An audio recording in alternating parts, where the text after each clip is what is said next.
qaba jechuudha.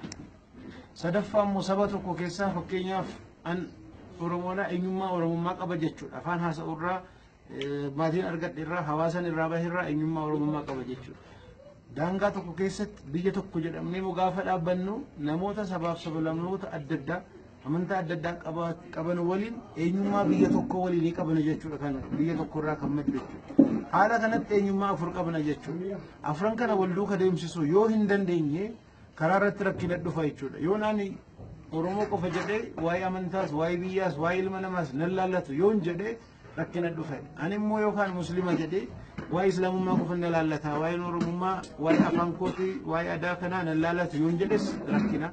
Waa'ee biyyaas wanni nu dhibu, wanni nu laallatu hin jirus yoo jennee rakkina ta'a jechuudha. Muslimaaf mayaa ilma namaa kanaa yaadda'u yoo jennee deemnes yookaan amantaa keenya keessa nama jiran ala nama biraati nama yaaddofna yoo taane sunis rakkina ta'a jechuudha. Kaayyoon biyya lafaa kanatti ittiin dhufee jira. Kaayyoo sanarra dhaabbanne akka namaatti nama hundi keenya iyyuu amantaadhaan gargar baanus akka biyyaatti amantaadhaaf sabaan adda adda baanus nama biyya tokkooti. Akka sabaan saba adda addaa keessaa taanus akka ilma namaaf akka biyyaatti waliin qabna jechuudha. Akka muslimaatti muslima addunyaarra jiru hundaan eenyummaa waliin obbolummaa amantaarraa madduu qabnaa jechuudha. Akka namaatti ilma namaa hundaan eenyummaa ilma namaa ta'uurraa madduu waliin qabnaa jechuudha. Akka saba tokkootti Amaara haa ta'u, Oromoo haa ta'u, saba kamii haa ta'u, sabummaa sanarraa kan maddu eenyummaa waliinii obbolummaa waliinii qabna jechuudha. Amantaan keenya haqqii hundumaafuu kennee jira jechuudha. Al tokko tokko sirriitti kan hubachuu dhabuudha. Namoonni tokko tokko muslimni hundinuu afaan tokko akka haasa'u, saba tokko akka ta'u namoonni hawwan jiraachuu danda'u jechuudha. Gara biraatiin immoo waa'ee amantaa malee waa'ee afaan kootii waa'ee eenyummaa kootii nan laalchisu jedhanii namoonni yaadanis jiraachuu danda'u jechuudha. Kun lammanuu dogoggora jechuudha. Rabbiitu Quraana keessatti afaan keessan adda adda baasee jedhee maal wamin aayaatihi jedhee dubbate.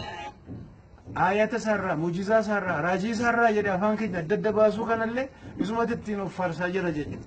Akkuma inni suuratul Hujuraat keessatti immoo jedhee eenyummaa sabaaf sablammoodhaan adda adda kan nu baase Rabbii kan jedhus Quraanuma keessatti nu hima jechuudha.